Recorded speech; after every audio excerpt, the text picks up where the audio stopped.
ভালোই হলো, তোমার সাথে দেখা হয়ে গেল। আমি তোমাদের বাসায় যাচ্ছিলাম। তোমাদের বাসায় আমি এক বস্তা চালের জন্য যাচ্ছিলাম। আমার বাসায় কোনো চাল নেই, খাবারের জন্য কিছুই নেই, তাই তোমার কাছে সাহায্যের জন্য যাচ্ছিলাম। চাল নেবে? সে তো ভালো কথা, সমস্যা নেই। এক বস্তা কেন, তুমি যদি চাও 2 বস্তা নিতে পারো। আবার যখন আমার না থাকবে তখন তুমি তোমার থেকে আমাকে দিয়ে দিও। যাক, তুমি আমাকে অনেক বড় উপকার করলে। আসলে বিপদে একজন আরেকজনের পাশে না দাঁড়ালে কিভাবে হবে। আচ্ছা, এদিকে তুমি কোথায় যাচ্ছিলে? আর কোনো দরকারি কাজ আছিল নাকি এই রাস্তায়? আসলে অনেক দিন হয় আমার বাচ্চারা মধু খাবার জন্য খুব কান্নাকাটি করছে।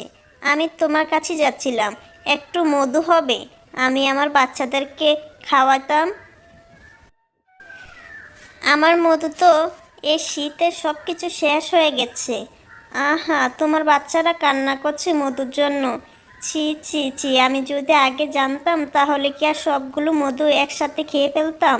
একটু মধু তো রেখে দিতে পারতাম। এখন তাহলে তোমার কাছে মধু নাই, তাহলে তুমি আমাকে বলো আমি কার কাছে গেলে মধু পাবো? একটু বুদ্ধি দাও। আমার বাচ্চাদের কান্না থামাতে হবে, বাচ্চারা অনেক বেশি বিরক্ত করছে মধুর জন্য। এই বনে একমাত্র মধু পাওয়া যাবে বাঘ মামার কাছে আর বানরের কাছে। যদি তুমি মধু পেতে চাও তাহলে বাঘ মামা অথবা বানর, এই দুজনের কাছে যে কোনো একজনের কাছে তুমি মধু পাবে। তুমি সেখানে যাও। তোমাকে অনেক ধন্যবাদ টুনি, তুমি সঠিক সময়ে সঠিক একটা রাস্তা দেখিয়ে দিয়েছো। আসলে বিপদে আপদে এভাবেই একজনে আরেকজনের পাশে থাকা অত্যন্ত গুরুত্বপূর্ণ। আমি এখন যাই তাহলে। ঠিক আছে, তুমি যাও। আর তুমি মধু পাইলে কি না সেটাও আমাকে জানাইও। যদি তুমি মধু না পাও তাহলে আমি অন্য ব্যবস্থা করে তোমাকে মধু দিব। তুমি আগে বাঘ মামার কাছে যাও অথবা বানরের কাছে যাও, তাদের কাছে মধু থাকতে পারে। ঠিক আছে টুনি, আমি তোমাকে জানাবো যদি মধু না পাই, কারণ বাচ্চাদেরকে অবশ্যই মধু খাওয়াতেই হবে। তাই আমি এখন যাচ্ছি তোমার কথা মতো।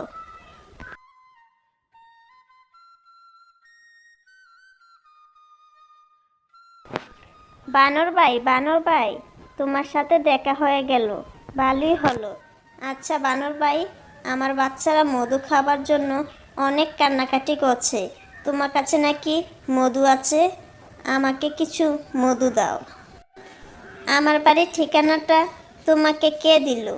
আর আমার বাড়িতে মধু আছে এ কথাটাই বা তোমাকে কে বলল? এমন ভুল কথাটা বলে তোমাকে কেন বিভ্রান্তিতে পড়তে হলো? তুমি একটা কাজ করো। আমি টুনির কাছে গিয়েছিলাম আর টুনি বলেছে তোমার বাড়িতে মধু আছে। তোমার কাছে অথবা বাঘ মামার কাছে মধু থাকতে পারে, সেজন্যই এসেছি। কেন ভুল করেছি? আর কি কাজ করতে হবে তুমি আমাকে বলো তো। ওই বনে একটা গাছ আছে, ওই গাছ থেকে তোমাকে মধু পাড়তে হবে। ওই গাছের কাছেই কাঁচা মধু আছে, সেটাই অরিজিনাল হবে। তোমার বাচ্চার কোনো ক্ষতি হবে না, সেই মধু নিয়ে যাও। এই মধু কিভাবে সংগ্রহ করে আর কিভাবেই বা আমি মধু নিতে পারি? আমি তো এসবের কিছুই জানি না। তুমি আমাকে একটু শিখিয়ে দাও, নতুবা তুমি আমার সাথে আসো, আমি কিভাবে মধু নিতে পারি সে বুদ্ধিটা দেখিয়ে দিবে।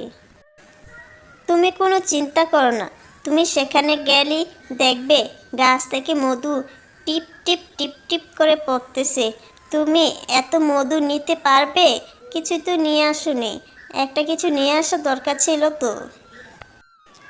আমার কিছু নিয়ে আসতে হবে না, আমি শুধু আজকে দেখে যাই, তারপর বাচ্চাদেরকে আসতে বলবো, তখন তারা এসে মধুগুলো খেয়ে যাবে। কিছু নিয়ে আসতে হবে না।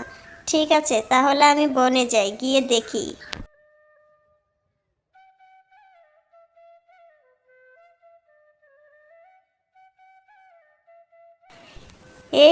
এ কি সব মৌমাছি এখানে কেন আসতেছে?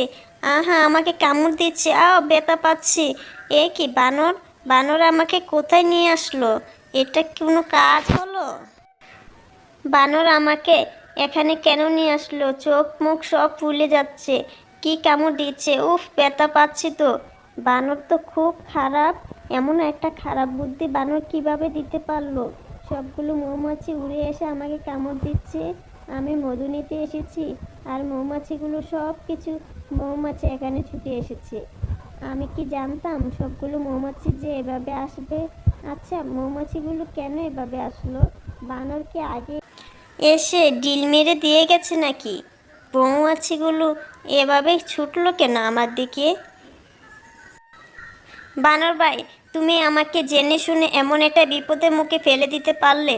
তোমার কি একটু মায়া নেই?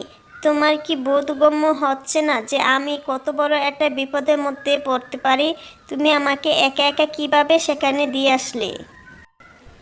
আরে কাক ভাই, আমি তো কিছুই জানি না কিভাবে কি হয়ে গেল। তোমার তো কোনো ক্ষতি হয়নি। আরে মৌমাছি কি এভাবে ছুটে আসবে সেটা আমি জানতাম নাকি? আমি তো কিছুই জানতাম না। আমি তো তোমাকে ভালো বুদ্ধি দিয়েছি। বানর ভাই, তুমি মিথ্যা কথা বলো না। তুমি আগেই মৌমাছিগুলো ডিল মেরে চলে এসেছো, আর এখন তুমি আমাকে পাঠিয়েছো। সেজন্যে আমাকে মৌমাছিরা তাড়া করেছে। দেখো আমার চোখ মুখে কী অবস্থা করেছে।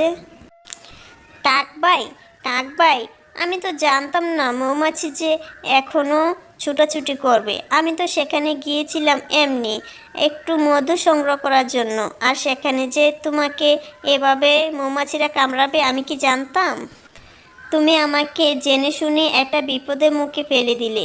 আমি তোমার নামে নালিশ করব বাঘ মামার কাছে। এত বড় একটা ক্ষতির কাজ কেন তুমি করলে? আমি তো তোমাকে কখনো কোনোদিন কোনো ক্ষতি করিনি। ছি বানর, ছি। আরে না না, বাঘ মামার কাছে নালিশ করতে হবে না। তুমিও না, এ আমাদের ছোটোখাটো বিষয় নিজেরা বসে সমাধান করে ফেলবো। সেটা একটু দুষ্টামি চলে না হয় মৌমাছিরা আদর করে দিয়েছি, সেটা আবার বাঘ মামাকে বলতে হয় নাকি? ছি বানর, ছি। তুমি এসেছো এখন মজা করতে। তুমি জানো কত বড় ক্ষতি করেছো? আজকে আমার মৃত্যুও হতে পারত। অন্যজনের ক্ষতি করে তুমি অনেক সুখ পাও, তাই না? এজন্য তুমি মজা নিতে পারো। কি হয়েছে কাক বাগনি? তুমি নাকি সারাদিন আমাকে খুঁজতেছো? আমি একটু কাজে গিয়েছিলাম, বাড়িতে গেছি আর তোমার মামি বলতেছে কাক তো খুঁজে খুঁজে দিশাহারা হয়ে গেছে, তাই চলে আসলাম। তুমি জানো, আমি বানরের কাছে গিয়েছিলাম একটু মধুর জন্য। টুনি বলেছিল তোমার কাছে অথবা বানরের কাছে মধু পাওয়া যাবে। আমার বাচ্চারা মধুর জন্য কান্না করছিল, আর বানর আগে থেকেই মৌমাছি গাছে ডিল দিয়ে এসেছে। পরে আমাকে বলে তুমি যাও, অরিজিনাল মধু পাবে ওইখানে। তারপর তারপর কি হয়েছে? বানর এমন কাজটা তোমার সাথে করেছে? তোমাকে মৌমাছিরা কি তাড়া করেছে? তোমার চোখ মুখ এমন দেখা যাচ্ছে কেন? কি হয়েছে বিস্তারিত বলো। তারপর আমি গাছের কাছে যাওয়ার আগেই মৌমাছিগুলো ছুটে এসেছে। ছুটে এসে আমার চোখ মুখে কামড় দেওয়া শুরু করেছে। আমার খুব খারাপ লাগতেছে, এখন শরীরে জ্বর এসে পড়েছে। বানরটা জেনে শুনে আমাকে এমন একটা বিপদের মধ্যে ফেলে দিল। তুমি এর বিচার করবে। কি, বানরে এত বড় সাহস? আমার বনে আমার প্রজার উপর এভাবে অত্যাচার করলো? কোথায় বানর? বানরকে ডাকো, আমি এর বিচার করব। অবশ্যই বানরের শাস্তি পেতে হবে।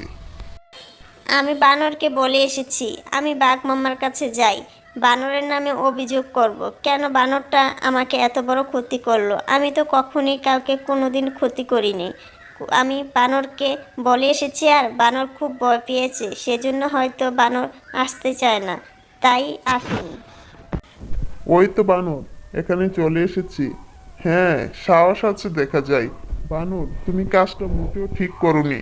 তুমি কাককে কেন জেনে শুনে এত বড় একটা বিপদের মধ্যে ফেলে দিলে? কাকের তো আজকে মৃত্যু হতে পারতো। তুমি জানো বানর কত বড় ক্ষতি করেছো? বাঘ মামা, আমি জেনে শুনে ক্ষতি করিনি। আমি কি জানতাম নাকি মৌমাছিগুলো এখনো ছুটাছুটি করছে? আমি তো অনেকক্ষণ আগে একটা ডিল দিয়েছিলাম, মধু নেওয়ার জন্য গিয়েছিলাম।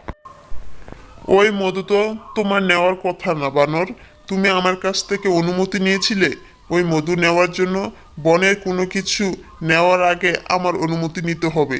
তুমি কত বড় সাহস আমাকে না জানিয়ে ওই মধুগুলোর উপর হাত দিয়েছো? মুখটা খুব তিতা তিতা লাগছিল, সেজন্য একটু মিষ্টি খুঁজে গিয়েছিলাম একটু মধু নেওয়ার জন্য। বাঘ মামা, আমার ভুল হয়ে গেছে, আমাকে মাফ করে দাও। কাক বন্ধু, তুমিও মাফ করে দাও, আমি ভুল করেছি।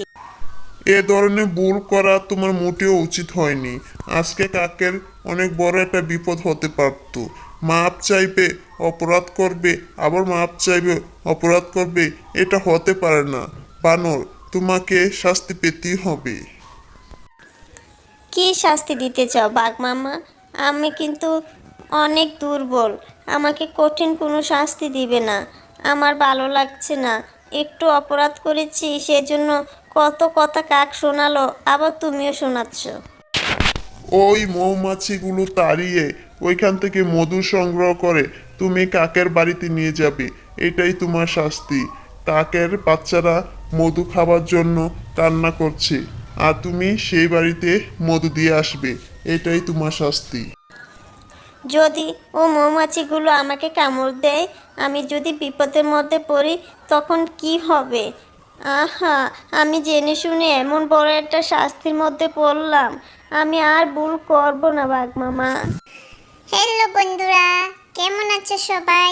আশা করি সবাই ভালো আছো। আমাদের এই গল্পটি কেমন লাগলো? যদি ভালো লেগে থাকে তাহলে অবশ্যই লাইক, কমেন্ট, সাবস্ক্রাইব করে দাও। আরও নতুন নতুন গল্প পেতে আমাদের সাথেই থাকো। ধন্যবাদ সবাইকে।